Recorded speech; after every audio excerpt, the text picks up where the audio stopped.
정주영, 맨땅의 헤딩 시리즈 2040 세대를 위한 불굴의 창업 앤드 재기 일부. 단돈 쌀 두 가마로 시작. 자본이 없어도 창업하는 법. 자본, 배경, 학력. 그에게는 그 어떤 것도 주어지지 않았습니다. 1915년 강원도 통천에 척박하고 가난한 농가에서 태어난 청년 정주영의 삶은 시작부터 가난이라는 거대한 벽과의 지독한 싸움이었습니다. 일제강점기의 억압 아래 흙을 파고 씨앗을 심어도 도무지 입에 풀칠하기 어려웠던 농촌의 현실. 그는 이 지긋지긋한 가난의 굴레, 대물림되는 궁핍의 굴레를 무조건 끊어내고자 몸부림쳤습니다. 그의 꿈은 오직 하나, 새로운 기회가 넘실대는 도시, 서울로 가는 것이었습니다. 그에게 서울은 단순한 도시가 아니라 흙수저 신세를 벗고 운명을 바꿀 수 있는 유일한 탈출구였습니다. 지금 취업과 내 집 마련에 불안한 당신의 20대가 막막하다면 정주영의 삶에서 그 해답을 찾아보십시오. 단돈 쌀 두 가마니로 시작해 대한민국 경제 신화를 일군 청년 정주영의 무모하지만 위대했던 도전 이야기, 그 처절하고 아름다운 서사를 지금부터 시작합니다. 1. 3번의 도주와 70원의 무거운 부채. 청년 정주영이 고향을 등진 것은 무려 3번에 걸친 도주 끝에 20살이 되어서야 마침내 이루어졌습니다. 그의 첫 번째 도주는 16살, 두 번째 도주는 17살이었습니다. 두 번 모두 붙잡혀 고향으로 끌려왔습니다. 특히 두 번째 도주 후 아버지로부터 들었던 꾸지람은 단순한 질책이 아닌 현실의 무게를 뼈저리게 느끼게 했습니다. 아버지는 그에게 농사를 짓는 것 외에 다른 길은 없으며 분수를 지키라고 엄하게 말씀하셨습니다. 아버지는 아들에게 평범한 삶을 살기를 원했지만 정주영의 마음속에는 나는 이 땅에서 굶어 죽을 수는 없다는 뜨거운 절박함이 타오르고 있었습니다. 농촌의 척박함 속에서 그는 매일 밤 흙냄새 대신 도시의 공기, 새로운 가능성을 꿈꿨습니다. 세 번째 도주, 20살의 그는 아버지가 소를 팔아모은 70원이라는 돈을 훔치다시피 하여 다시 서울행 기차에 몸을 실었습니다. 그가 훔친 70원은 아버지가 소를 팔아모은 전 재산이나 다름없었습니다. 고향을 등지는 순간 그의 심장은 두려움과 함께 도덕적 죄책감으로 미친 듯이 뛰었습니다. 이 70원이라는 돈은 단순한 지폐 뭉치가 아니었습니다. 그것은 곧 아버지의 신뢰를 배반한 아들의 무거운 죄책감이었고, 동시에 그가 평생 짊어진 짐이자 그를 뒤돌아보지 못하게 만든 강력한 미래를 향한 동력이었습니다. 그는 결코 그 돈을 낭비할 수 없었습니다. 돈은 곧 아버지의 희망을 저버린 대가였기 때문입니다. 이 돈은 정주영에게 반드시 성공해서 갚아야 할 부채이자 인생의 첫 번째 시드머니였던 것입니다. 그의 평생에 걸친 신용 철학은 이 70원의 무게에서 비롯되었습니다. 서울에서의 처절한 엔잡과 신용의 가치 학습. 서울에 도착한 청년 정주영의 주머니에는 돈 대신 불확실성과 막연한 불안감만이 가득했습니다. 하지만 그는 도망치거나 주저앉지 않았습니다. 그는 고향으로 돌아갈 수 없다는 절박한 심정으로 당장 오늘을 살아내기 위해 그의 몸이 부서지도록 일했습니다. 새벽에는 벽돌 공장 노동자, 낮에는 부두 하역 인부, 밤에는 건설 현장에 막일을 했습니다. 이는 지금 시대의 청년들이 엔잡노로 불리며 겪는 생계 유지의 고됨보다 훨씬 더 처절한 육체 노동이었습니다. 겨울 새벽 뺨을 때리는 칼바람 속에서 그는 삭신이 쑤시는 고통을 잊으려 이를 악물었습니다. 그는 자신에게 쉴 틈을 주지 않았습니다. 이 고통은 잠시일 뿐, 나는 반드시 성공해야 한다. 나에게 돌아갈 곳은 없다. 이 절박함 속에서 그는 돈보다 귀한 기회의 싹과 신용의 가치를 처절하게 학습해냈습니다. 정주영은 막일을 하면서도 사람들과의 약속을 철저히 지키고 맡은 일에 대해서는 덤까지 얹어주는 성실함을 보였습니다. 그는 남들이 3번 움직일 일을 2번에 끝냈고 새벽 늦게까지 남아 뒷정리까지 깔끔하게 했습니다. 이는 단순한 노동이 아니라 저 청년은 믿을 수 있다는 인식을 주변 사람들에게 심어주는 과정이었습니다.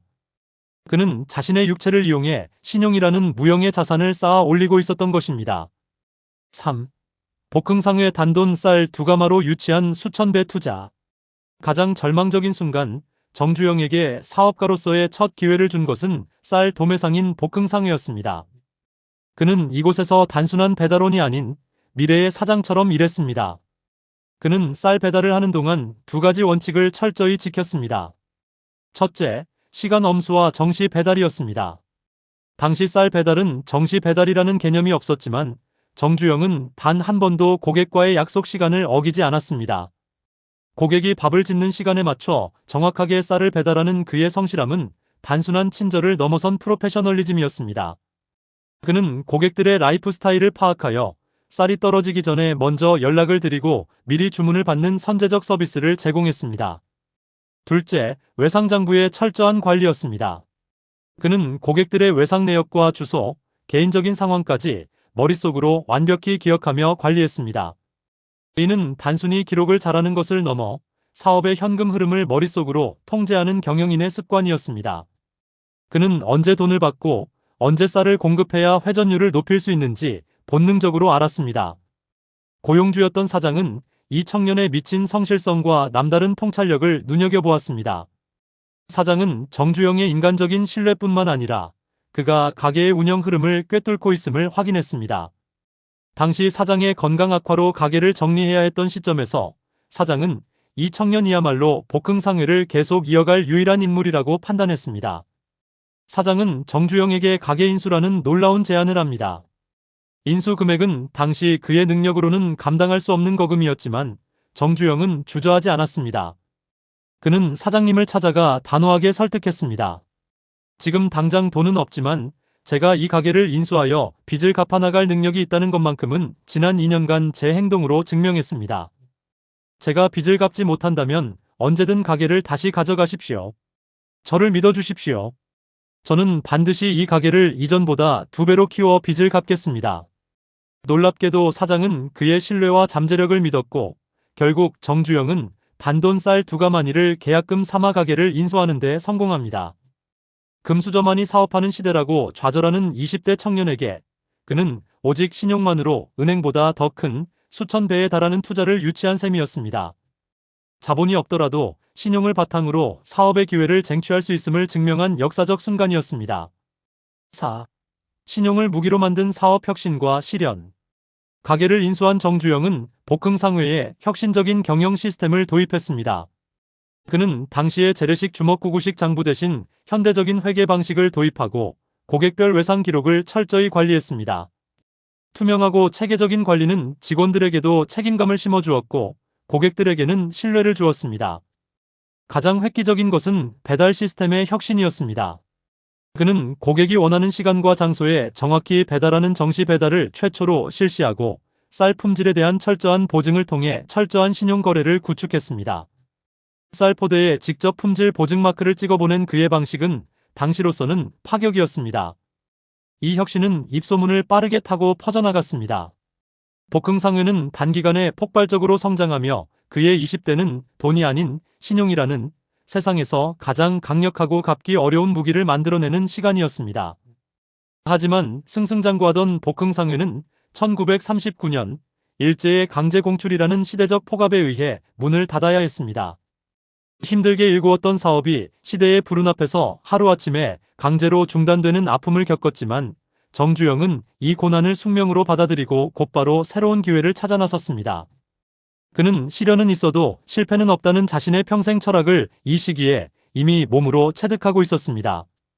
그는 사업 중단으로 인한 상실감에 빠져 있기에는 세상의 변화 속도가 너무 빠르다는 것을 알았습니다. 불확실성에 대한 대응은 속도라는 것을 본능적으로 알았던 것입니다. 5. 아도 서비스 대형 화재의 빚더미에서 제도전의 미천을 만들다. 복흥상회 폐업 후 정주영은 곧바로 시대의 변화를 관찰했습니다. 일제 치하에서 자동차의 수가 급증하고 정비 수요가 폭발적으로 늘어나는 것을 본 그는 자동차 정비업의 성장 잠재력을 간파했습니다. 1940년 그는 동업자와 함께 아도 서비스라는 자동차 수리 공장을 설립하며 다시 한번 사업을 일으키려 했습니다. 그는 기술자가 아니었지만 뛰어난 조직 관리 능력과 실행력으로 사업을 확장해 나갔습니다. 그는 신속한 부품 조달 시스템을 구축하고 고객 만족을 최우선으로 삼았습니다. 마치 복흥상회의 성공 방식처럼 그는 현장에 없는 부품이라도 어떻게든 구해내서 고객의 불편을 최소화하는 방식으로 신뢰를 쌓아갔습니다. 하지만 이 사업은 그에게 첫 번째이자 가장 치명적인 거대한 실패를 안겨줍니다. 사업 시작 며칠 후 공장 운영 중 원인을 알 수 없는 대형 화재가 발생해 공장이 전소되고 말았습니다. 새벽녘 잿더미로 변해버린 공장을 바라보는 그의 심정은 어떠했을까요? 모든 장비와 부품이 사라졌고 사업 자금은 물론 이전에 복흥상회로 벌어들인 돈, 그리고 지인들과 거래처에 빌린 돈까지 합쳐 감당하기 어려운 거액의 빚이 남았습니다. 30대 초반, 그는 말 그대로 인생의 밑바닥에 다시 주저앉았습니다. 이 절망적인 상황은 지금의 영끌 비투 실패보다 훨씬 더 심각했습니다. 빚쟁이들이 매일같이 찾아와 채무 이행을 독촉하는 절망적인 상황이 이어졌고 누구라도 삶을 포기하거나 도망칠 만한 순간이었습니다. 이때 정주영의 비범함, 즉 불굴의 의지가 다시 한번 드러납니다. 그는 도망치거나 숨지 않았습니다. 오히려 빚쟁이들을 한자리에 모았습니다. 잿더미가 된 공장 앞에서 그는 절망 대신 그들을 향해 외쳤습니다. 자, 이제 불난 것은 끝났다. 오늘부터 새로 시작이다. 여러분께 빚진 이 돈, 제가 반드시 갚겠습니다. 저를 믿고 한 달만 시간을 주십시오. 한 달 안에 제가 이 빚을 갚을 수 있는 확실한 계획을 보여드리겠습니다. 이 외침은 단순한 허세나 도피가 아니었습니다. 그는 이들을 설득하여 빚을 갚기 위한 새로운 계획과 비전을 제시했습니다. 이전 복흥상회 시절의 신용을 바탕으로 그는 빚을 갚는 조건으로 현대자동차 공업사를 열 수 있도록 채권자들에게 시간을 얻어냈습니다. 채권자들은 그가 절망적인 상황에서도 도망치지 않고 정면 돌파하려는 결연한 눈빛과 과거 복흥상회에서의 압도적인 실행력에 대한 신뢰를 기억하고 있었습니다. 그들은 정주영이 가진 가장 큰 자산인 신용에 다시 한번 투자한 것입니다. 정주영은 절망 대신 그 빚을 제도전에 미천 삼아 새로운 정비 공장을 열고 빚을 갚기 위해 이전보다 몇 배 더 많은 시간을 일했습니다. 사업에 실패했을 때 다시 일어설 힘을 어디서 얻을 수 있을까요? 정주영은 실패를 끝이 아니라 새로운 시작으로 정의하며 더 큰 목표를 설정했습니다. 그는 빚을 갚는다는 절박함이 오히려 그를 더 뛰게 만드는 강력한 동기가 되었음을 알았습니다. 이처럼 실패를 자산 삼아 재도전하고 빚이라는 위기를 사업 확장이라는 기회로 역이용하는 그의 회복 탄력 성리질리언스이야말로 파산을 두려워하는 2040 세대 청년들에게 가장 필요한 삶의 교훈일 것입니다. 6. 건설업으로의 대전환 미래 시장을 읽는 통찰력. 자동차 정비업으로 빚을 갚아나가며 기반을 다지던 1940년대 후반, 정주영은 또다시 시장의 거대한 흐름을 읽어내는 통찰력을 발휘합니다. 한국 전쟁 이후 전후 복구 사업이 시작되면서 건설이야말로 국가 재건의 핵심 산업이자 미래 성장 동력임을 간파한 것이죠. 그는 비록 안정 궤도에 오른 자동차 수리업에 안주하지 않고 과감히 현대토건현대건설의 전신을 설립하며 인생의 결정적인 전환점을 맞이합니다. 그는 시장이 필요로 하는 곳으로, 자신의 강점을 극대화할 수 있는 곳으로 스스로 이동했습니다. 그는 평생 안전한 우물 안에 머무르는 법이 없었습니다. 현대토건의 초기 공사는 주로 주한 미군 부대와 관련된 발주 공사였습니다. 미군들은 정확한 납기일과 엄격한 규격 이행을 요구했지만 당시 국내 건설사들은 관행적으로 이를 소홀히 여겼습니다. 정주영은 이 틈을 놓치지 않았습니다. 그는 단 한 번의 약속도 어기지 않는 철저한 신용과 과감한 실행력으로 미군들의 절대적인 신뢰를 얻었고 이는 곧 현대토건이 안정적으로 성장할 수 있는 기반이 되었습니다. 가장 유명한 일화 중 하나는 미군 공사 중 발생한 자재 문제 해결 과정입니다. 공사 현장에 자재인 골재모래나 자갈가 부족해지자 정주영은 단순한 관습에 얽매이지 않고 창의적인 방법을 동원했습니다. 그는 인근 바닷가 모래를 사용하자는 아이디어를 냈습니다.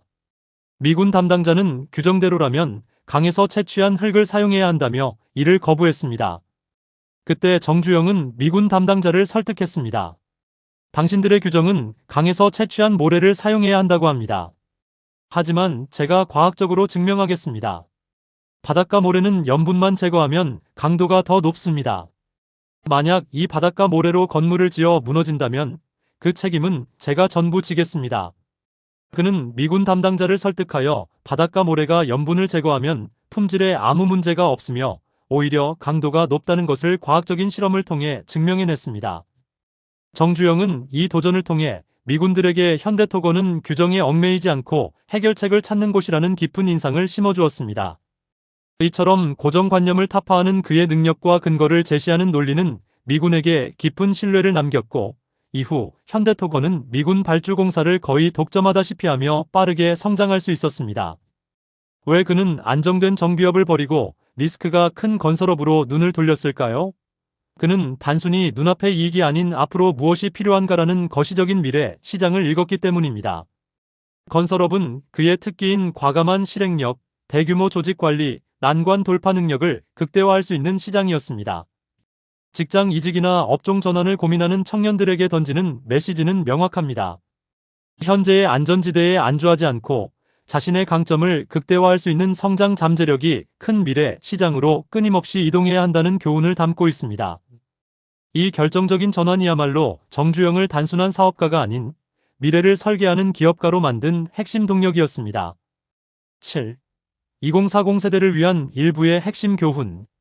20대 초반 단돈 쌀 두 가마니로 시작했던 청년 정주영은 30대 중반 자동차 공장 화재라는 치명적인 실패를 겪었고 빚더미에 앉았습니다. 그러나 그의 삶은 결코 여기서 멈추지 않았습니다.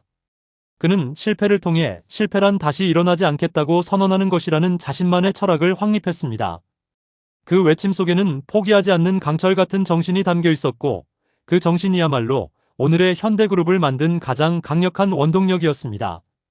정주영의 일부 인생이 2040 세대 청년들에게 전하는 핵심 교훈은 세 가지입니다. 첫째, 자본보다 신뢰입니다. 시드머니나 배경보다 더 중요한 것은 당신의 성실성과 약속 이행으로 얻어낸 신용을 증명하는 것입니다. 이 신용이 바로 다음 투자의 기반이 되었습니다. 둘째, 실패는 끝이 아닙니다. 좌절의 순간, 빚쟁이 앞에서 오늘부터 새로 시작이라고 외칠 수 있는 강철 같은 정신력이야말로 진정한 자산입니다. 중요한 것은 넘어지는 횟수가 아니라 다시 일어서는 회복 탄력성입니다. 셋째, 끊임없는 시장 전환입니다. 현재에 안주하지 않고 자신의 강점을 극대화할 수 있는 성장 잠재력이 큰 미래 시장을 찾아 끊임없이 이동하십시오. 이는 정주영이 쌀가게에서 정비업으로, 정비업에서 건설업으로 과감히 점프했던 방식입니다. 청년 정주영의 삶은 돈이 없어 불안한 20대, 실패의 두려움에 주저하는 30대에게 던지는 강력한 메시지입니다. 당신의 청춘이 겪는 어려움은 결코 실패가 아닙니다. 그것은 당신을 더 크게 만들기 위한 소중한 시련이자 다음 기회를 위한 시험대일 뿐입니다. 정주영처럼 오늘 당신의 불씨를 꺼뜨리지 마십시오. 일부 청년 정주영의 무모한 도전 이야기를 마무리하며 우리는 정주영이라는 인물이 단순한 운이 아닌 치밀한 신뢰와 무시무시한 실행력으로 스스로의 운명을 개척했음을 확인했습니다. 2부 파격과 혁신의 시대에서는 그가 어떻게 500원짜리 지폐 하나로 세계적인 조선소를 수주하고 폐유조선을 이용해 물막이 공사를 했던 기상천외한 난관 돌파의 역사를 깊이 있게 다룰 예정입니다. 많은 기대 부탁드립니다. 청취해주셔서 감사합니다. 정주영, 맨땅의 헤딩 시리즈 2040 세대를 위한 불굴의 창업 앤드 재기 2부. 해봤어? 얘 심리학 불가능에 질문을 던지다. 이봐, 해봤어? 이 짧은 질문에는 정주영 회장의 모든 인생 철학, 즉 불가능의 장벽을 마주했을 때 절대 물러서지 않고 정면으로 돌파했던 그의 강철 같은 심리 기제가 담겨 있습니다. 일부에서 가난을 극복하고 신용을 자본으로 바꾼 청년 정주영의 치열한 기반 다지기를 들었다면 2부에서는 그가 건설과 중공업이라는 거대 산업을 개척하며 세계 경제의 거인으로 우뚝 섰던 40대와 50대의 역동적인 도전을 따라갑니다. 자본, 기술, 경험. 3박자가 모두 없었던 최빈국의 사업가. 그가 어떻게 서구 선진 기업들이 장악했던 글로벌 시장에서 승리를 쟁취할 수 있었을까요? 그의 성공 비결은 단순히 성실함을 넘어선 고정관념을 산산이 부수는 통찰력과 불가능을 역이용하여 대담하게 실행하는 압도적인 의지에 있었습니다. 만약 당신의 사업이나 인생 앞에 넘기 힘든 리스크의 파도가 몰려오고 있다면 이 2부의 이야기는 주저하는 당신의 심장을 다시 뛰게 만들 가장 강력하고 현실적인 해독제가 될 것입니다. 1. 500원짜리 지폐 신화 냉혹한 금융가에서 민족의 자존심을 담보하다. 1970년대 초 정주영 회장은 대한민국의 조선 산업의 기틀을 마련하겠다는 거대한 비전을 품었습니다. 당시 한국은 변변한 조선소는 고사하고 제대로 된 기술 인력이나 자본력조차 전무한 상태였습니다. 그러나 정주영의 머릿속에는 이미 울산 미포만의 드넓은 백사장 위에 거대한 조선소가 웅장하게 서 있는 미래가 선명하게 그려져 있었습니다. 그는 이 꿈을 현실로 만들기 위해 막대한 외자, 유치가 절실했습니다. 그의 발걸음은 세계 금융의 중심지, 영국 런던의 바클레이즈 은행으로 향했습니다. 런던의 금융가는 냉혹했습니다. 회장실 안에는 100년 이상의 역사를 가진 금융가의 거장들이 앉아 있었고, 그들은 단지 돈의 논리로만 움직였습니다. 그들의 눈빛에는 가난한 동양 국가의 사업가가 허풍을 떨고 있다는 노골적인 의심과 냉소가 가득했습니다. 정주영의 웅변과 미래 비전에도 불구하고 은행 회장은 차갑게 현실을 짚었습니다. 정 회장, 저는 당신의 열정을 인정합니다. 하지만 냉정하게 현실을 봅시다. 당신의 나라는 조선 경험도 축적된 기술력도 없습니다. 지금 당신이 제시한 조선소 부지인 울산 백사장은 배를 건조할 수 있는 땅이 아니라 그저 모래와 바다뿐인 황무지입니다. 게다가 당신은 배를 지을 선박의 수주조차 확보하지 못했습니다. 당신이 우리에게 요구하는 거액의 차관은 도박이나 다름없습니다.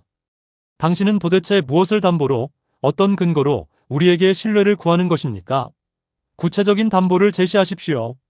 질문은 단순한 금융 문의를 넘어 대한민국이라는 국가 전체에 대한 노골적인 모욕이자 무시였습니다.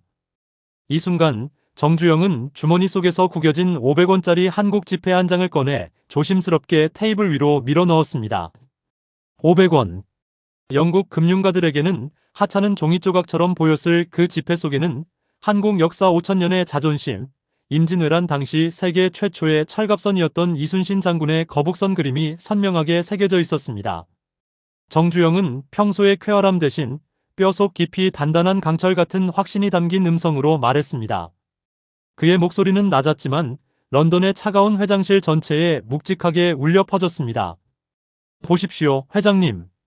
당신들은 지금 우리를 무시하지만 우리는 이미 400년 전에 세계 최초로 철갑선을 만들어 바다를 지배했던 민족입니다.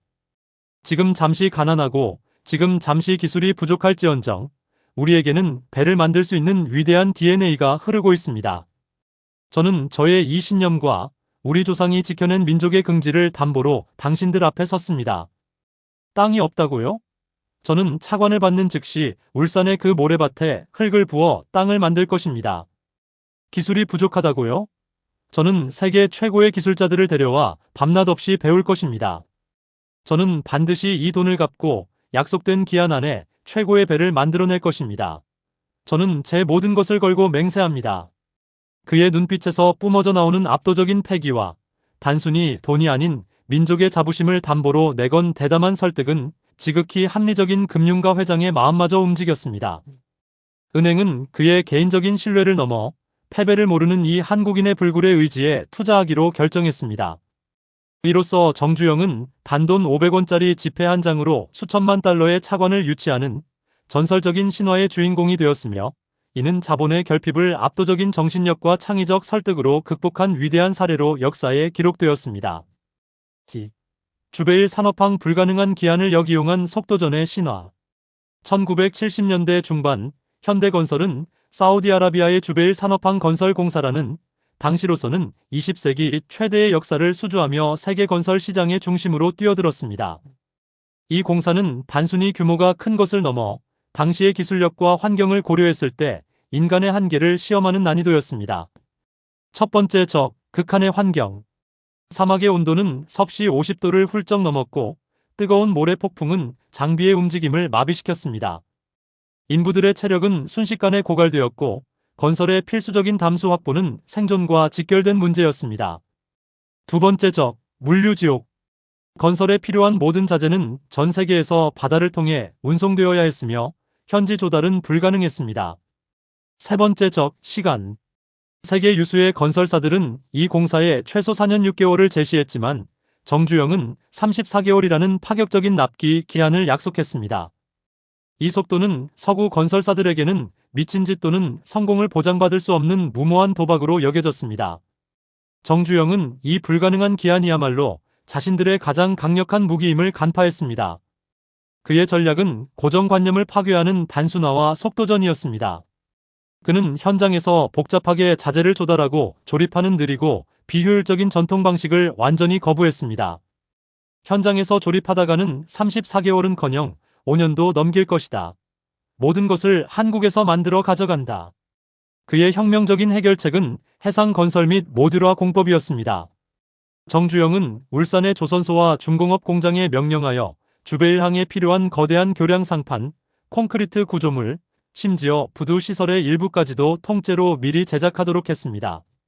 마치 아이가 레고 블록을 조립하듯 모든 부품을 한국에서 완벽하게 조립 가능한 메가 블록 메거 블라크 형태로 만든 후 이를 초대형 선박에 싣고 2만 킬로미터가 넘는 먼 바닷길을 항해하여 사우디 현장까지 수송했습니다.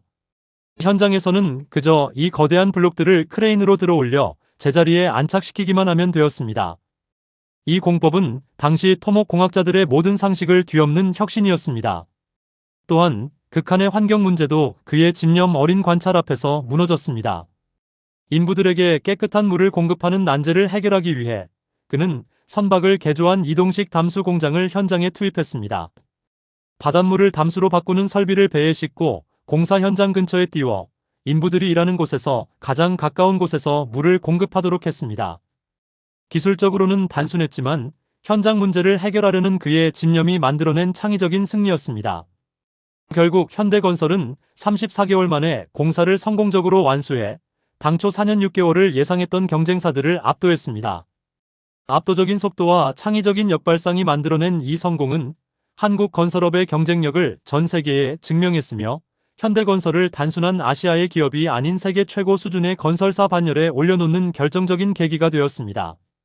정주영에게 불가능한 기한은 오히려 창의적인 해결책을 강요하는 도구이자 성공을 위한 가장 강력한 동기부여였던 것입니다. 3. 폰이 신화기술적 굴욕을 독자 개발의 에너지로 전환하다. 1970년대 중반 정주영은 또다시 모두가 말리고 비웃는 분야, 즉 자동차 산업에 뛰어들겠다는 선언을 했습니다. 당시 한국은 자동차 기술에 있어서는 완벽한 후발주자였으며 국내외의 냉소적인 반응은 극에 달했습니다. 배나 만들던 사람이 무슨 자동차냐? 엔진은 고사하고 차체 볼트 하나 제대로 만들 수 있느냐? 는 비난이 쏟아졌습니다. 기술적 열등감은 한국 전체를 짓누르는 거대한 그림자였습니다. 그럼에도 불구하고 정주영은 대한민국의 기술적 자립이라는 더 큰 목표를 포기할 수 없었습니다. 그는 영국 포드사에 기술 제휴를 요청했으나 그들의 대답은 당신들처럼 후진국은 그냥 부품이나 조립해서 팔아라. 자동차를 만들 능력이 없다는 모욕적인 거절이었습니다. 이 굴욕은 정주영의 내면에 깊숙이 자리 잡은 강철 같은 자존심을 폭발시키는 기폭제가 되었습니다. 그는 이때부터 기술적 종속을 거부하고 독자 모델 개발로 방향을 완전히 틀었습니다. 정주영의 전략은 명확했습니다. 기술은 배우면 되는 것이고 돈 주고 사오는 것은 진정한 기술이 아니다. 우리 스스로의 땀과 노력으로 만들어낸 기술만이 우리의 것이다. 그는 이탈리아와 영국에서 최고의 자동차 설계 및 생산 기술자들을 영입하고 그들로부터 기술을 철저히 흡수하도록 독려하며 현대자동차를 독자적으로 설립했습니다. 개발팀은 밤낮 없이 연구에 매달렸지만 기술적 난관은 끝이 없었습니다. 설계 도면 앞에서 좌절하고 부품의 수급 문제 앞에서 절망할 때마다 정주영은 현장에 나타나 특유의 "이봐, 해봤어? 라는 질문을 던졌습니다. 그 질문은 단순한 동료를 넘어 왜 안 된다고 미리 단정하는가? 끝까지 시도해봤는가? 스스로의 한계를 시험해보았는가? 라는 도전 의지를 촉발시키는 강력한 스위치였습니다. 기술자들은 이 질문 앞에서 스스로의 한계를 다시 시험했고 잠재력을 극한까지 끌어올렸습니다. 결국 단 19개월 만에 모두의 예상을 깨고 대한민국 최초의 독자 모델 포니가 세상에 나왔습니다. 포니의 탄생은 단순한 자동차 한 대의 성공을 넘어섰습니다. 그것은 한국인도 해낼 수 있다는 기술적 자존심의 상징이자 전쟁의 폐허 속에서 살아남은 국민들에게 경제 발전의 자신감을 심어준 시대의 아이콘이었습니다. 이처럼 정주영은 기술적 열등감과 외부의 냉소를 반드시 해내야 한다는 강철 같은 집념과 애국심으로 극복해냈으며 이는 제조업 후발주자들이 가져야 할 가장 중요한 정신적 자산이 되었습니다. 4. 고정관념의 파괴자 서산 간척지 폐유조선 공법의 기적적인 통찰. 정주영의 난관 돌파 심리학이 가장 독창적이고 천재적으로 발휘된 사건은 1980년대 충청남도 천수만의 서산 간척지 물막이 공사였습니다. 총 5km에 달하는 이 간척 사업은 농경지를 확보하는 국가적인 프로젝트였지만 가장 큰 난제는 바로 최종 물막이 공사 구간이었습니다. 문제의 물막이 구간은 조수간만의 차가 엄청났고 썰물과 밀물이 만나는 유속은 무려 초당 8m에 달했습니다. 이는 사람이 서 있을 수 없을 정도의 맹렬한 물살이었으며 마치 협곡을 지나는 폭포와 같은 자연의 힘이었습니다. 당시 세계적인 토목 전문가들은 이 구간을 인간의 힘으로는 도저히 막을 수 없다고 단정지었습니다. 기존의 공법인 거대한 돌덩이나 바위를 던져 넣는 방식으로는 던지는 족족 물살에 휩쓸려 수많은 자본과 노력만 바다에 수장될 위기였습니다. 현장의 엔지니어들은 절망에 빠졌고 공사는 중단 위기에 처했습니다. 이때 정주영 회장이 현장에 나타나 며칠 밤낮을 뜬 눈으로 현장을 관찰했습니다. 그는 보고서나 도면 대신 오직 맹렬하게 흐르는 물살과 자연의 힘 그 자체만을 응시했습니다. 전통적인 토목 기술자들의 접근 방식은 이미 실패했으므로 그는 관습을 완전히 뒤엎는 방법을 찾아야 했습니다. 그리고 마침내 그는 문득 텔레비전에서 흘러나오는 뉴스 화면에서 폐선 관련 보도를 보고 번뜩이는 통찰을 얻었습니다. 그는 맹렬하게 흐르는 유속을 인간의 힘으로 거스를 수 없다면 유속보다 훨씬 크고 무거운 방패를 통째로 가져와서 길을 막아버리면 되지 않겠나? 라는 단순하지만 파격적인 결론에 도달했습니다. 그의 해결책은 바로 사용기한이 지나 고철로 팔릴 운명이었던 낡은 유조선 2척을 사들이는 것이었습니다. 이 유조선들의 선체에 돌과 흙을 채워 무게를 극대화한 후 유속이 가장 빠른 물막이 구간에 정확한 타이밍에 통째로 침몰시켜 거대한 방파제 역할을 하도록 하는 것이었습니다. 이 공법은 당시 토목 기술자들에게는 황당무계한 미친 짓처럼 들렸지만 정주영은 특유의 자신감으로 밀어붙였습니다. 이봐, 안 해봤기 때문에 안 된다고 생각하는 것뿐이다. 만약 실패해도 유조선은 고철로 팔면 된다. 실패에 대한 위험 부담조차 관리할 수 있는 방법 아닌가? 결과는 놀라운 성공이었습니다. 세계 최고 기술력으로도 뚫지 못했던 맹렬한 물살을 단 6개월 만에 막아내는 기적을 이루었습니다. 이 공법은 수천억 원의 비용을 절감하고 공사 기간을 획기적으로 단축하며 정주영의 천재적인 난관 돌파 능력을 상징하는 전설적인 업적으로 역사에 기록되었습니다. 그는 문제 해결에 있어 규정과 관습이 아닌 가장 효율적이고 대담한 방법을 찾는 데 집중하는 혁신적인 문제 해결사였습니다. 5. 2040 세대를 위한 2부의 핵심 교훈 불굴의 심리 전략과 창의적 리스크 관리. 정주영 회장의 2부 인생은 끊임없이 불가능을 가능으로 뒤집는 역동적인 심리 전략의 기록입니다. 그의 성공은 지금 이 시대를 살아가는 2040 세대에게 다음과 같은 심오하고 실천적인 교훈을 전합니다. 두려움 대신 질문을 던지십시오. 정주영은 실패할 거야 라는 두려움을 왜 안 된다는 거지? 어디까지 시도해봤지? 라는 질문 하나로 무력화시켰습니다. 당신이 어떤 프로젝트 앞에서 주저하고 있다면 스스로의 한계를 시험해 보았는지 먼저 확인하십시오. 시도조차 하지 않은 두려움은 단순한 고정관념일 뿐입니다. 난관은 스케일을 키워 단순화하십시오. 복잡하고 어려운 문제일수록 작은 것에 매달려 시간을 낭비하지 마십시오. 폐유조선 공법처럼 문제의 스케일을 완전히 키워 가장 단순하고 대담한 행동으로 접근해야 합니다. 난관은 우리에게 왜 항상 관습적인 방식으로만 생각하는가? 라는 질문을 던지며 혁신을 강요합니다. 결렬을 창의성의 원천으로 삼으십시오. 자본과 기술의 결연은 우리를 멈추게 하는 것이 아니라 500원짜리 지폐 신화처럼 창의적이고 압도적인 설득 전략을 만들어내도록 강요하는 원천입니다. 정주영에게 결핍은 가장 강력한 무기였습니다. 정주영 회장의 삶은 리스크 앞에서 좌절하는 모든 청년들에게 던지는 가장 강력한 메시지입니다. 당신의 청춘이 겪는 어려움과 불확실성은 결코 끝이 아닙니다. 그것은 당신을 더 크게 만들기 위한 소중한 시험대일 뿐입니다. 정주영처럼 고정관념을 부수고 스스로에게 물어보십시오. 이봐, 해봤어? 2부 해봤어? 의 심리학을 마무리하며 우리는 정주영 회장이 불가능을 극복하는 파괴적인 심리 전략가였음을 확인했습니다. 이제 마지막 3부 운명의 공식에서는 그가 어떻게 소떼 방북과 같은 역사적이고 도덕적인 사명까지 사업 영역으로 끌어들였는지, 그리고 그의 삶을 관통했던 운명의 공식은 무엇이었는지 깊이 있게 다룰 것입니다. 끝까지 청취해주셔서 감사합니다. 정주영, 맨땅의 헤딩 시리즈 2040 세대를 위한 불굴의 창업 앤드 재기 3부. 운명의 공식 사명과 도덕이 사업을 완성하다. 부의 최종 목적, 그리고 위대한 기업가의 운명.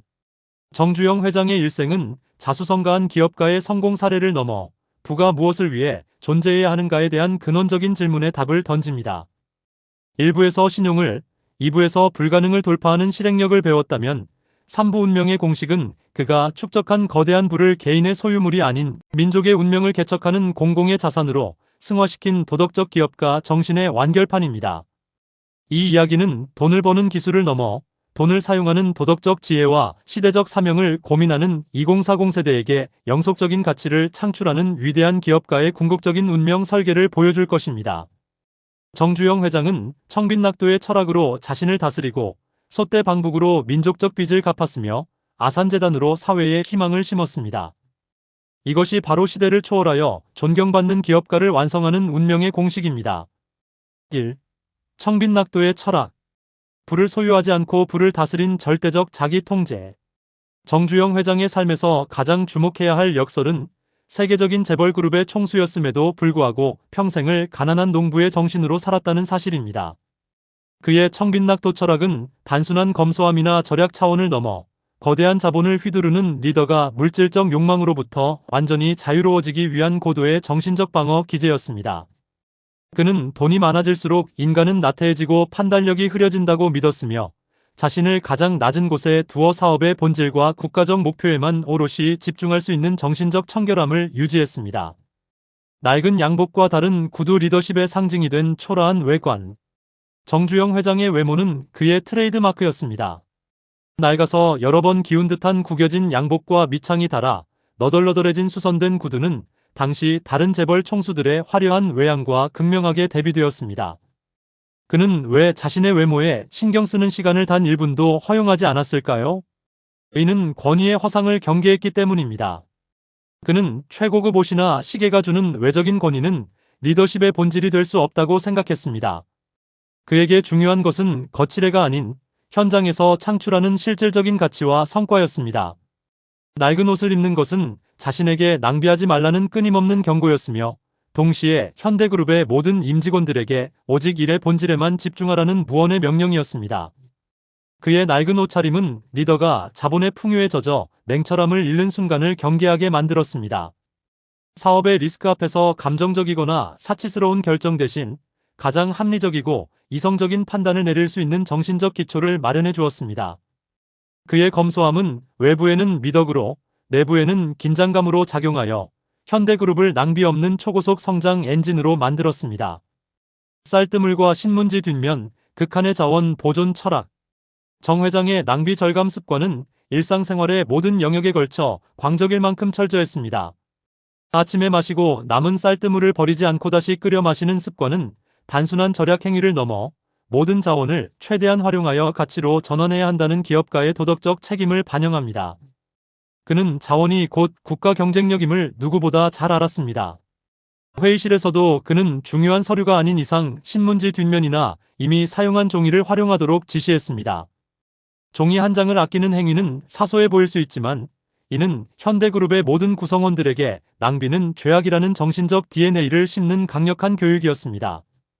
이러한 정신은 중동 건설 현장에서 극적으로 발휘되었습니다. 주베일 산업항 건설 당시 엄청난 양의 자재가 소모되는 상황에서도 정 회장은 버려진 짧은 철근 조각, 못 하나까지도 모두 수거하여 재활용하도록 지시했습니다. 그는 현장의 직원들에게 우리가 중동에서 가져가는 외화는 땀과 기술로 바꾼 소중한 자원이다. 낭비되는 것은 곧 국부의 손실이다라고 강조했습니다. 이처럼 철저한 자원 보존과 극대화 전략이야말로 현대가 세계 시장에서 초저가 입찰로 경쟁자를 압도하고도 수익을 남길 수 있었던 핵심적인 경영 기술이었습니다. 안 된다의 재해석 리스크를 기회로 바꾸는 단순함의 공식.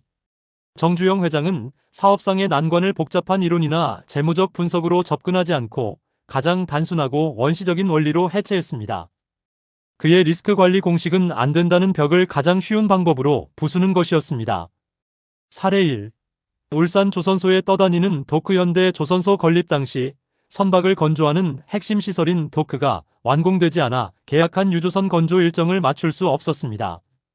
전문가들은 난색을 표했지만 정 회장은 도크가 없다고 배를 못 만들 이유가 없다며 폐선된 유조선을 사서 물 위에 띄운 후 그 위에서 선박 블록을 조립하는 떠다니는 임시 도크라는 기발한 아이디어를 제시했습니다. 이처럼 가장 단순하고 상상력이 풍부한 방법으로 기술적 난제를 해결하여 공기를 단축하고 전 세계 조선업계를 놀라게 했습니다. 사례 2. 태국 파타야의 해류 방파제. 태국 파타야의 해변 매립 공사에서 강력한 해류 때문에 모래 유실이 심각해지자 모든 외국 기업들이 철수했습니다. 정 회장은 해류를 적이 아닌 자연 방파제로 해석하고 해류의 힘을 이용하여 모래가 쌓이도록 수중 방파제를 설계했습니다. 그는 자연의 힘을 역이용하여 문제를 해결했고 이 실패한 현장을 독점적인 성공의 장으로 바꿨습니다. 그의 리스크 돌파 공식은 문제를 복잡하게 보지 않고 단순화하는 능력, 그리고 고정관념을 깨는 역발상의 상상력에 있었습니다. 리스크를 회피하는 대신 리스크를 돌파하며 얻어낸 독점적인 노하우를 현대그룹의 영구적인 자산으로 만들었습니다. 소떼 방북의 드라마 70년 묵은 도덕적 빚의 완수. 정주영 회장의 일생을 통틀어 가장 감동적이며 그의 기업가 정신을 민족적 사명으로 승화시킨 사건은 바로 1998년의 소떼 방북이었습니다. 이는 개인의 성공이 어떻게 역사적 운명과 연결될 수 있는지를 보여준 위대한 드라마입니다. 소년의 70원 빚 평생을 관통한 도덕적 원천. 정주영 회장의 고향인 강원도 통천에서 시작된 70원짜리 빚은 그의 모든 사업적 성공의 근원적인 도덕적 동력이었습니다. 19세 소년 정주영이 가난을 벗어나기 위해 집안의 유일한 재산이었던 소를 몰래 팔아 70원을 챙겨 상경했던 사건. 아버지는 아들을 매질하지 않았고 그저 침묵 속에서 아들의 책임감을 일깨웠습니다. 이 사건 이후 정 회장은 자신이 번 모든 돈을 아버지와 고향에 빚진 소값을 갚기 위한 공적인 자금으로 인식했습니다. 그는 개인의 부를 축적하는 것을 넘어서 민족과 고향에 대한 책임을 완수해야 한다는 강력한 숙명론을 품게 되었습니다. 분단이라는 비극으로 인해 고향에 갈 수 없게 되자 그의 개인적인 빚은 민족 화해라는 거대한 사명으로 확장되었습니다. 정치 논리를 초월한 인간적 명분의 승리. 1998년 83세의 정주영 회장은 이 70년 묵은 빚을 청산할 때가 왔음을 선언하며 소 1001마리를 트럭에 싣고 판문점 군사분계선 DMZ를 넘어 고향 통천으로 직접 가겠다는 계획을 발표했습니다. 당시 남북관계는 극도로 경색되어 있었고 군사적 긴장감이 최고조에 달했던 시기였습니다. 외교 전문가와 정치인들은 그의 계획이 실현 불가능한 정치적 도발이라며 회의적인 반응을 보였습니다. 그러나 정 회장은 정치적 논쟁을 완전히 우회했습니다. 그는 자신의 방북을 경제 협력이 아닌 가난하여 소를 팔고 도망쳤던 아들이 이제 성공하여 소 1001마리를 몰고 고향으로 돌아와 아버지와 고향 사람들에게 사죄한다는 지극히 개인적이면서도 인류 보편적인 도덕적 서사로 포장했습니다. 소를 팔아 도망쳤던 제가 이제 소를 몰고 고향에 돌아갑니다. 이 단순하고 강렬한 문장은 이념과 체제를 초월하여 북한 당국조차 거부하기 힘든 인간적인 설득력을 가졌습니다. 1001마리라는 숫자는 개인의 빚과 민족 화해의 염원천을 합친 도덕적 완결성을 상징했으며 그의 행동은 돈의 힘을 넘어선 사명감이 정치적 장벽을 무너뜨릴 수 있음을 증명했습니다. 역사적 순간의 완성. 금강산 관광으로 이어진 대장정. 1998년 6월 전 세계의 이목이 집중된 가운데 정주영 회장은 흰색 트럭을 타고 직접 소 501마리를 실은 트럭 행렬을 이끌고 DMZ를 관통했습니다. 이 장면은 단순한 기업가의 행보가 아닌 분단으로 고통받는 민족의 화해와 평화를 위한 역사적 행진이었습니다. 이 소떼 방북은 이후 금강산 관광 사업의 물꼬를 트며 남북교류의 시대를 여는 결정적인 기폭제가 되었고 정주영 회장을 사업가라는 테두리를 넘어 민족의 화해를 이끈 역사적 영웅으로 그의 운명을 확고히 완성시켰습니다. 그는 기업의 부를 국가적 사명과 역사적 책임을 이행하는 데 사용한 위대한 사업가의 궁극적인 모델을 제시했습니다. 영속의 유산 아산재단을 통한 부의 사회적 목적론. 정주영 회장의 호아산은 그의 고향인 강원도 통천의 아산마을에서 유래했습니다. 그의 모든 성공은 이 고향이라는 근원을 벗어날 수 없었으며 자신이 이룬 부를 어떻게 영속적인 가치로 남길 것인가에 대한 깊은 고민의 결과물이 바로 아산사회복지재단이었습니다. 아산재단의 탄생 가난과 질병의 악순환에 대한 구조적 해법. 정주영 회장은 1977년 자신의 사제를 출연하여 아산재단을 설립했습니다. 재단 설립의 목적은 단순히 불우이웃을 돕는 자선 행위가 아니라 가난해서 병들고 병 때문에 더 가난해지는 사회 구조적인 모순을 근본적으로 해결하는 구조적 사업이었습니다. 그에게 재단 운영은 기업가가 사회에 빚진 공금을 돌려주는 가장 책임감 있는 방법이었습니다. 그의 가장 큰 집념은 의료 불평등 해소였습니다. 그는 모든 국민이 수도권 대형 병원이 아닌 가까운 지역에서 최고 수준의 치료를 받을 수 있어야 한다고 믿었습니다. 이에 따라 아산재단은 수익성이 현저히 낮은 의료 소외 지역인 강릉, 정읍, 보성, 홍천, 영덕 등 전국 각지에 병원을 건립하는 지역 거점 의료 체계 구축 사업을 추진했습니다. 이는 일반적인 경영 논리로는 불가능한 오직 도덕적 사명과 복지 실현만을 목표로 한 사업이었습니다. 특히 서울 아산병원을 설립할 때는 돈 걱정 없이 세계에서 제일 좋은 치료를 받을 수 있는 병원을 만들라는 엄격한 지침을 내렸습니다. 서울 아산병원은 단순히 규모가 큰 병원을 넘어 정주영 회장이 평생을 통해 지키고자 했던 인간적 존엄성을 실현하는 그의 도덕적 유산의 정점이었습니다. 그는 부를 돈으로 남기는 대신 생명을 살리고 희망을 주는 영속적인 사회자본으로 완벽하게 승화시켰습니다. 교육과 인재 양성 지적 독립과 미래 기술을 향한 최우선 투자. 아산재단 외에도 정주영 회장이 울산대학교와 수많은 장학사업, 과학기술 연구 지원에 집중적으로 투자한 것 역시 같은 맥락입니다. 그는 자신의 사업 경험을 통해 기술 독립이야말로 국가가 생존하는 유일한 길임을 깨달았고, 그 기술 독립은 결국 인재 양성을 통해서만 가능하다는 확고한 신념을 가졌습니다. 그의 교육에 대한 지원은 단순한 학비 지원을 넘어 자신이 겪었던 기술적 빈곤과 종속을 후배들은 겪지 않도록 최고 수준의 지식과 기술을 습득할 환경을 제공하려는 열망이었습니다. 그는 나라의 미래는 결국 사람, 즉 인재에게 달려있다고 강조하며 자신이 쌓은 부를 영속적인 지적 토대와 도전 기회를 제공하는 데 아낌없이 투자했습니다. 이로써 정주영 회장의 부는 소멸하는 개인 자산이 아니라 미래 세대가 더 큰 도약을 할 수 있는 발판으로 계승되었습니다. 기업가 정신의 본질 불가능을 대하는 정주영의 5가지 태도. 정주영 회장의 운명의 공식은 불가능해 보이는 난관을 돌파할 때 발동되었습니다. 이는 그의 개인적 습관과 경험에서 우러나온 기업가 정신의 본질적인 태도입니다.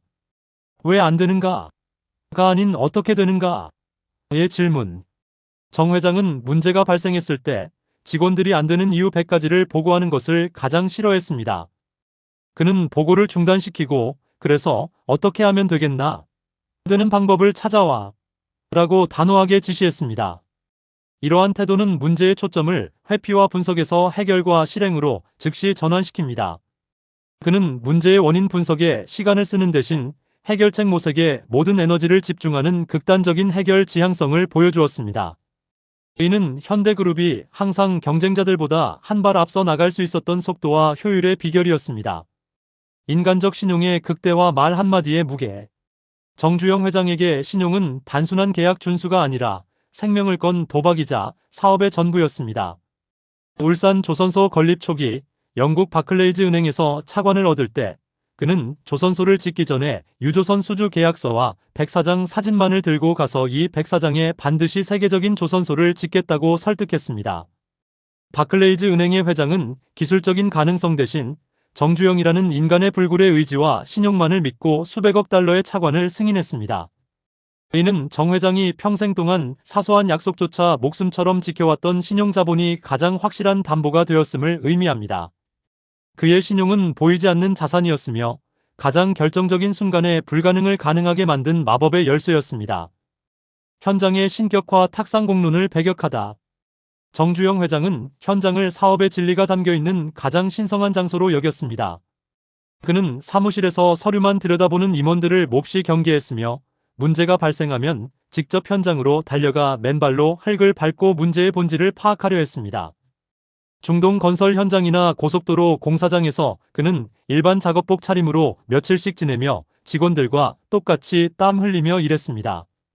이러한 현장 중심주의는 그에게 책상에서는 알 수 없는 원시적이고 실질적인 해결책을 찾아내는 통찰력을 주었습니다. 그의 해봤어? 라는 질문은 탁상공론에 빠져 현실과 괴리된 보고서를 작성하는 이들에게 던지는 가장 강력한 경고였습니다. 현장이야말로 모든 문제의 답이 숨겨진 곳이라는 그의 믿음은 현대그룹을 실행력과 현실 감각이 극대화된 조직으로 만들었습니다. 낙관주의의 힘, 정신적 긍정 에너지의 전파. 정 회장의 삶은 낙관주의라는 강력한 정신 에너지로 가득 차 있었습니다. 그는 나는 어떤 난관이 닥쳐도 이겨낼 수 있다는 자신감을 가졌다고 공언했습니다. 이 자신감은 단순히 긍정적인 생각에 머무르지 않고 직원들에게 전파되어 불가능을 가능케 하는 집단적 에너지로 작용했습니다. 서산 간척지 공사 당시 6.4km에 이르는 물막이 공사가 거센 조류로 인해 번번이 실패했을 때 모든 직원이 절망에 빠졌습니다. 이때 정 회장은 폐유조선을 이용하여 물살을 막아보자는 기발하고 낙관적인 아이디어를 제시했습니다. 이 성공 사례는 낙관주의가 단순한 희망이 아니라 창의적인 해결책을 낳는 강력한 정신적 기술임을 증명했습니다. 그는 운명은 스스로 개척하는 것이며 인간은 마음먹은 대로 안 되는 일이 없다는 확고한 믿음으로 자신뿐만 아니라 그룹 전체의 운명을 설계했습니다. 민족적 대의 이윤을 넘어선 국가적 사명의 부여. 정주영 회장의 모든 사업 결정의 최종 검토 기준은 이윤이 아닌 국가와 민족에 얼마나 이바지할 수 있는가였습니다. 경부고속도로 건설, 중동 건설 진출, 조선소 건립 등 그의 모든 거대한 사업은 대한민국을 세계적인 경제대국으로 만들겠다는 민족적 사명에 뿌리를 두고 있었습니다. 이러한 이윤을 초월한 대의는 직원들에게 단순한 노동을 넘어선 숭고한 책임감을 부여했습니다. 그들은 단순한 월급쟁이가 아니라 조국 근대화의 역군이라는 자부심을 가질 수 있었습니다. 이 강력한 집단적 사명감이야말로 극한의 어려움 속에서도 현대그룹이 단결하여 불가능을 돌파할 수 있었던 가장 강력한 비결이었습니다. 그의 운명의 공식은 개인의 성공을 민족의 역사와 일치시키는 리더십에서 완성되었습니다. 에필로그 2040 세대, 당신의 운명을 설계하라. 정주영 회장의 운명의 공식은 거대한 서사를 통해 2040 세대가 자신의 삶과 사업에 적용해야 할 궁극적인 리더십 원칙을 제시합니다. 그의 인생은 끊임없이 사명감, 실행력, 그리고 도덕적 책임이라는 세 기둥 위에서 추진되었습니다. 당신의 시대를 이끄는 세 가지 공식. 공식 1. 행동은 운명을 바꾼다. 실행 완벽주의를 습득하라. 당신의 운명을 바꾸는 것은 거창한 계획이 아니라 바로 지금 당신이 하는 불완전한 행동입니다. 완벽함을 핑계로 미루지 마십시오. 일단 해보고 그 결과로 배우고 즉시 수정하십시오. 당신의 운명은 당신이 행동하기 전까지는 절대 움직이지 않습니다. 공식 인한관을 단순화하고 고정관념을 파괴하라. 역발상의 상상력을 훈련하라. 복잡한 문제일수록 가장 단순하고 원시적인 원리로 해체하십시오. 남들이 안 된다고 하는 이유 100가지를 듣지 말고 가장 바보 같아 보이지만 가장 직접적인 방법으로 문제를 해결하십시오. 정 회장이 흙과 패선을 이용했듯이 당신도 주변의 단순한 자원을 활용하여 난관을 돌파하는 창의적인 시각을 가져야 합니다. 공식 3이윤을 넘어선 민족적 사명을 좇아라. 도덕적 책임을 완수하라. 당신의 일에 이윤을 초월하는 거대한 대의를 부여하십시오. 당신이 번 돈은 잠시 사회로부터 맡아둔 공금임을 잊지 마십시오. 당신의 사업이 세상을 더 나은 곳으로 만드는데 어떻게 기여할 것인가를 고민하십시오. 이 도덕적 사명이야말로 당신이 가장 힘들 때도 포기하지 않고 버틸 수 있는 궁극적인 동력이자 당신의 성공을 영속적인 존경으로 이끌어줄 운명의 최종 완성 공식입니다. 마지막 메시지. 당신의 솥대를 몰고 고향으로 돌아가라. 정주영 회장은 70원짜리 빚을 갚기 위해 1001마리의 솥대를 몰고 고향으로 돌아가 자신의 운명을 민족의 역사와 하나로 엮었습니다. 이제 당신의 차례입니다. 당신의 삶에는 어떤 도덕적 부채가 있습니까? 당신이 반드시 이뤄내야 할 이윤을 넘어선 시대적 사명은 무엇입니까? 정주영 회장의 일대기를 통해 얻은 통찰을 바탕으로 당신의 운명을 스스로 결정하고 설계하는 운명의 설계자가 되십시오. 이봐, 해봤어? 이 질문에 네, 해봤습니다. 그리고 제가 바라는 운명으로 세상을 변화시킬 것입니다.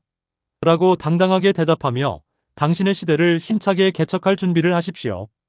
정주영, 맨땅의 헤딩 시리즈의 대장정을 마무리하며 이 이야기가 당신의 인생의 가장 강력하고 영속적인 추진력을 선사하기를 기원합니다. 끝까지 청취해주셔서 감사합니다.